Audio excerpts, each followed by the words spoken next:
안녕하세요. 결혼한 지 반년도 되지 않은 30대 여성입니다. 신혼의 단꿈은 고사하고 벌써부터 여기에 하소연을 하러 왔다는 게 믿어지시나요? 저도 이게 차라리 꿈이거나 제 착각 오해로 비롯된 일이면 좋겠습니다만 문제는 너무나 생생하다는 거예요. 아직도 귓가원 자리에서 어머님이 퍼부어대는 말도 안 되는 억지와 쌍소리가 울려대는 것 같으니까요. 정말이지. 이런 대우를 받고 살 줄 알았으면 남편 됨됨이고 뭐고 연애나 하고 말 걸 그랬다 싶어요. 남편하고는 지인의 소개로 만났는데 지금 생각하면 그 지인도 어이가 없어요.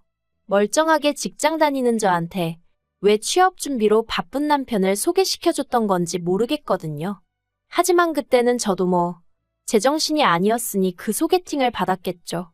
제가 스트레스가 너무 심하다 보니 요새 남 탓도 많이 하고 성격이 점점 꼬이는 것 같아요. 아무튼 그렇게 지인의 소개로 남편을 만났는데 솔직히 사진도 못 보고 나갔던 자리라서 나름대로 걱정을 했었거든요. 괜히 시간 낭비나 하고 오는 거 아닌가 싶어서. 그런데 이게 웬걸요. 먼저 와서 저를 기다리고 있던 남편은 까무잡잡한 피부에 웃는 게 매력적인 사람이었어요. 게다가 대화를 나눠보니 저랑 성격도 취향도 비슷하단 게 느껴지대요. 그래서 표현이 좀 유치하긴 한데 운명인가 하는 생각이 들더니 아니나 다를까 서로 알게 된 지 3주 만에 연인 사이가 되었답니다. 하지만 앞서 말한 대로 남편은 취업준비생이었고 저는 대기업에 다니고 있었어요. 그러니 경제력 부분에서 당연히 차이가 날 수밖에 없었죠. 그래서 괜히 부끄러운 마음에 어디 가서 말은 못했지만 제가 데이트 비용의 대부분을 부담하게 되었고요. 물론 저도 여잔데 친구들이 연애하며 소위 공주 대접받는 걸 보면 부러운 마음이 들기도 했어요. 하지만 그래도 그런 부러움보단 남편에 대한 사랑이라고 해야 할지 그게 더 컸던 모양이에요.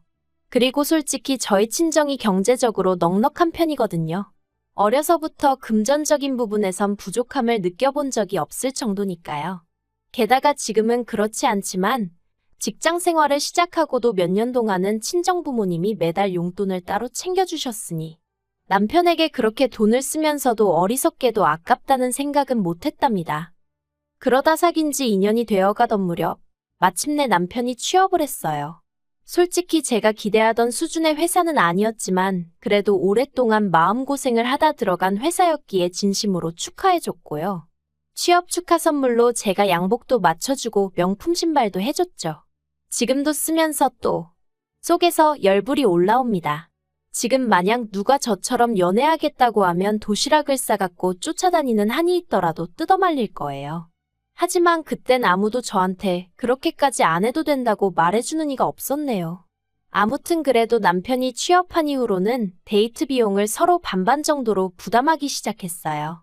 그러다 반년쯤 지나선 남편의 제안으로 데이트 통장이란 것도 만들었고요. 한편 3년째 되던 해엔 남편 입에서 먼저 결혼 이야기가 나왔습니다.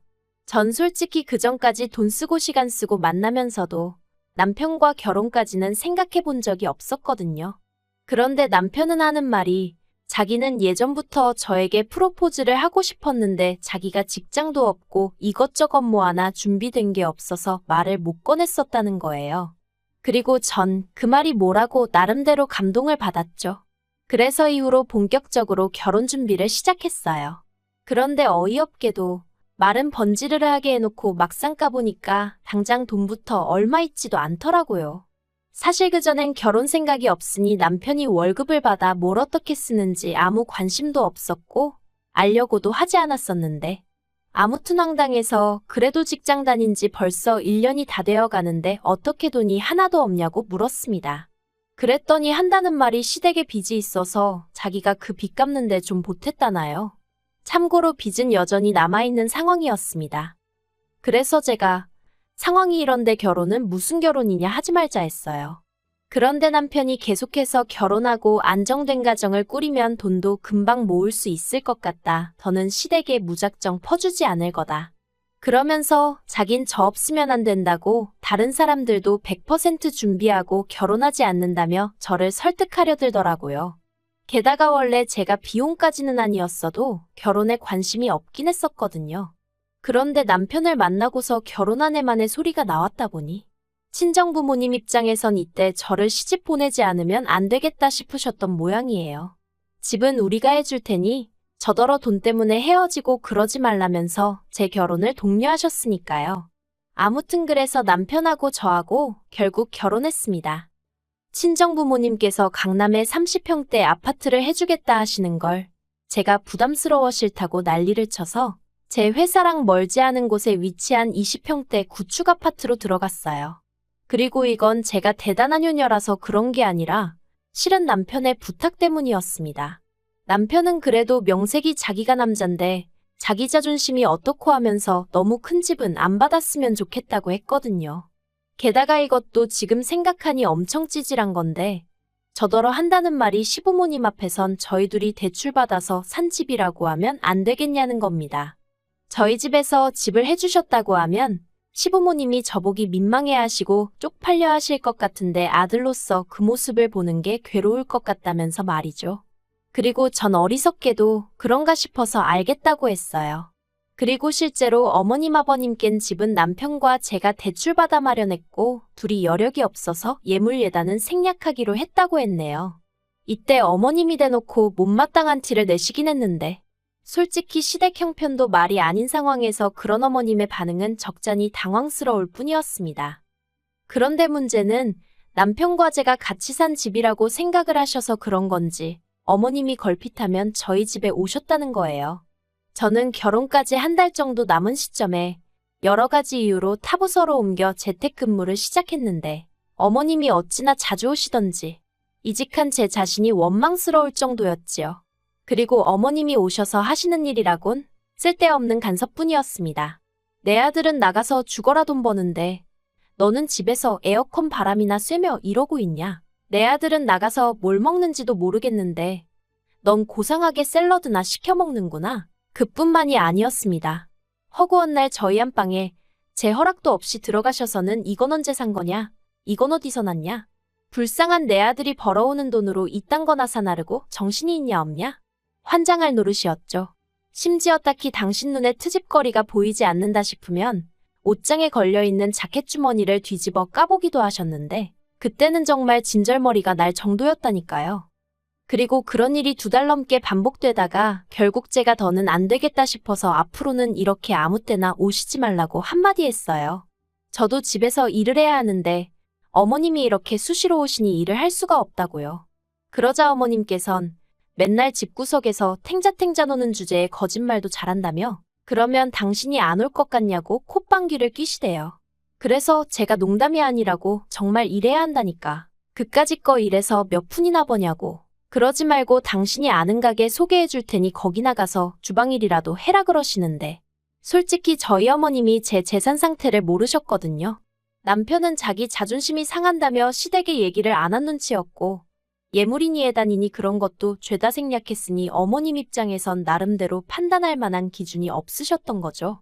심지어 집도 저희 둘이 대출받아 산 집인 줄 알고 계셨으니. 하지만 그건 그거고 자꾸 어머님이 저를 무시하시는 게 더는 견디기가 힘들더라고요. 그래서 결국 그날 어머님이 생각하시는 것보다 제가 훨씬 많이 번다고 어머님 아들의 2배쯤 번다고 그랬습니다. 그러자 어머님이 기껏 하신다는 말씀이 그래봤자 여자는 애 낳고 어쩌고 하면 이후론 집에서 애 키우고 살림이나 해야 된다며 그러면 그땐 저를 누가 먹여 살리냐고 당신 아들이 먹여 살리는 거라고. 그러니 저더러 지금 돈 몇 푼 버는 걸로 남편한테 유세 부리고 시부모한테 큰 소리 치고 그러면 안 되는 거라대요. 그래서 결국 제가 안방에서 등기부등본을 들고 나왔어요. 그리곤 여기 누구 이름이 적혀있나 한번 보시라고 그랬죠. 아니나 다를까 어머님께서 이게 어떻게 된 일이냐며 소리를 지르셨어요. 왜 내 아들 집이 네 이름으로 되어 있냐면서 내 아들을 뭐라고 구워 삶았길래 이걸 네 앞으로 해준 거냐고. 아주 난리도 아니었네요. 그래서 구워 삶긴 뭘 구워 삶냐. 우리 부모님이 내 앞으로 사주신 아파트다 했습니다. 남편은 시댁빚 갚느라 모아둔 돈이 하나도 없다더라. 그런데 저랑 저희 친정부모님이 그냥 품어주기로 한 거다. 그런데 어머님은 그런 내막도 모르시지 않았냐. 그러니 저 좀 그만 괴롭히시고 앞으로 오시는 횟수 줄여달라고. 꼭 연락 먼저 주시고 저희가 된다고 할 때만 오시라고. 저도 그간 가슴속에 쌓인 게 많아서 그런가 딱히 미리 생각해둔 건 아니었는데 그동안 하고 싶었던 말이 말 그대로 줄줄줄 쏟아져 나오더라니까요. 그런데 제가 이렇게 이야기를 마치기가 무섭게 눈앞이 번쩍했습니다. 어머님이 제 뺨을 때리셨던 거죠. 어안이 벙벙하단 게 이런 건가 싶었어요. 점차 뜨거워지는 제 뺨을 감싸 안고는 어머님께 지금 뭐 하시는 거냐고 소리를 질렀네요. 그러자 어머님께선 제가 싸가지가 없어서 한 대 때린 거랍니다. 어디 시어머니 알기를 뭐로 알고는 이래라 저래라 말이 많냐면서요. 그리고는 저더러 네가 뭔데 내 아들이 내 빚을 갚든 말든 상관이냐, 원래 피가 물보다 진한 거라나요. 어이가 없어서 어머님 떨어 폭행으로 신고하기 전에 제 집에서 나가시라 했어요. 안 나가고 버티시면 경찰 부르겠다고요. 하지만 역시나 어머님은 계속해서 버티고 계셨고 저는 결국 경찰을 불렀습니다. 그리고 한 10분이나 지났나 바로 경찰 2명이 왔더라고요. 저는 제 뺨을 보여주고는 지금 맞았다고 병원에 가서 진단서를 끊어야겠는데 어머님이 집에서 안 나가신다. 솔직히 태어난 척 하려고 했지만 쉽지 않았어요. 어쨌든 어머님한테 맞았다는 황당함과 수치심 그리고 모멸감. 이러한 복잡한 감정들이 한데 뒤섞이면서 심장이 벌렁거리고 손발이 덜덜 떨렸으니까요. 그리고 다행히 경찰들은 이런 제 상황을 한눈에 알아챈 듯 어머님을 데리고 나와주대요. 그래서 전 바로 현관 비밀번호부터 바꾸고 병원으로 향했습니다. 병원에서 제 순서를 기다리고 있는데 남편한테 전화랑 문자가 계속해서 오더라고요. 이걸 받아 말아야 하다가 어머님이 도대체 뭐라고 꾸며대셨는지 알긴 해야겠다 싶어서 전화를 받았습니다. 그리고 역시나 남편의 목소리는 꽤나 상기되어 있었어요. 제가 맞았다는 얘긴 못 들었는지 어머니한테 어디까지 얘기한 거냐고 묻대요. 그래서 다 얘기했다. 근데 어머님이야말로 당신한테 어디까지 말씀하셨냐? 내 뺨 때린 거 얘기하셨냐 물었습니다. 그랬더니 남편이 꽤 놀란 목소리로 엄마한테 맞았어? 그러는 거예요. 그래서 바로 제 부어오른 뺨과 병원 간판을 사진 찍어 보냈습니다. 진단서 끊어갈 거라고. 이걸로 어머님을 폭행죄로 신고할지 아니면 당신하고 아예 이혼을 하는데 어머님을 이혼 사유로 할지 고민 좀 해볼 생각이라고 했죠. 그러자 전화기 너머로 남편의 긴 한숨이 들려오대요. 집에 도착하니 남편이 현관문 앞에서 쪼그리고 앉아 절 기다리고 있었어요. 그리곤 절 보더니 첫마디가 많이 아프냐입니다. 그래서 아픈 건 둘째치고 기분이 너무 더럽다고 쏘아붙였죠. 그게 사실이었으니까요. 그리고 집 안으로 들어가 남편과 마주 앉았습니다. 미안해서인지 쪽팔려서인지 남편이 제 눈을 제대로 못 보길래 날 똑바로 보라고, 그리고 우리 단판을 짓자니까. 남편이 자기가 다 미안하다면서 이번 한 번만 그냥 넘어가주면 안 되겠냐는 거예요. 그래서 그렇게는 안 되겠다 했습니다. 제대로 된 사과도 못 받았는데 뭘 그냥 넘어가냐고 그렇게는 못하겠다 했죠. 그리곤 남편에게 당신도 이참에 확실히 정하라고 했어요. 시댁빚 갚아드리는 거 언제까지 할 거냐고. 그거 계속 할 거면 나랑 이혼하던가. 나랑 계속 살고 싶으면 시댁빚은 그만 갚아드리던가 하라고요. 그랬더니 남편이 그래도 이제껏 갚아드렸는데 갑자기 안 갚겠단 소리를 어떻게 하냐며 볼멘 소리를 하대요. 그래서 그럼 그냥 이혼하자 했어요. 나는 시댁 뒷바라지하는 남편 뒷바라지나 하며 살 생각은 없다고요. 그리고 결국 며칠의 설정 끝에 남편이 더는 시댁빚을 갚지 않겠다고 했어요. 그리고 이참에 아예 경제권을 저에게 넘기기로 했죠. 대신 한 가지 조건이랄지 부탁이랄지. 아무튼 덧붙이기를 만약에 어머님이 저에게 진심으로 사과를 하신다면 한 달에 드리는 용돈이라도 좀 넉넉하게 드릴 수 있겠냐는 거예요. 그래서 알겠다고 했어요. 저도 알아요. 좀 치사했다는 거. 하지만 어머님이 짧다면 짧고 길다면 긴 몇 달 동안 저를 얼마나 정신적으로 피폐하게 하셨는지. 그때만 생각하면 치사하건 뭐건 간에 저도 똑같이 되돌려드리고 싶은 심정이었다니까요. 하지만 어머님은 끝끝내 저에게 사과를 하지 않으셨어요. 오히려 저 때문에 남편이 시댁빚을 안 갚아준다고 하는 거라며 저더러 남편 잡아먹을 X, 시부모 잡아먹을 X, 쌍욕을 퍼부으셨으니까요. 그리고 어머님이 저에게 그런 막말을 퍼부으시는 동안 남편도 옆에서 다 같이 듣고 있었거든요. 그러니 자기도 저한테 더는 가타부타 말을 못하더라고요. 그냥 미안하다면서 앞으로는 시댁은 없다 그렇게 생각하고 지내라나요. 아무튼 그래서 일단은 저도 시댁 일은 에라 모르겠다 하고 내버려두고 있는 상황입니다. 솔직히 어머님 아버님 두 분 다 수입도 없으시고 그나마 남편이 생활비로 얼마, 빚 갚으라고 얼마. 그렇게 챙겨드리는 돈으로 살림을 꾸려나가신 걸로 알거든요. 그런데 이제 갑자기 그게 다 뚝 끊겼으니 당신들도 속 터지고 열받고 그러시겠죠. 하지만 그렇다고 제가 이번에도 좋은 게 좋은 거다 하고 그냥 넘어가고 그럴 일은 결코 없을 겁니다. 원래 베푸는 것도 고마워할 줄 아는 사람한테 베푸는 거지. 이래도 불만 저래도 불만인 사람한테 제가 미쳤다고. 제가 무슨 자선사업가도 아니고. 그런 보람없는 일은 안 하려고요.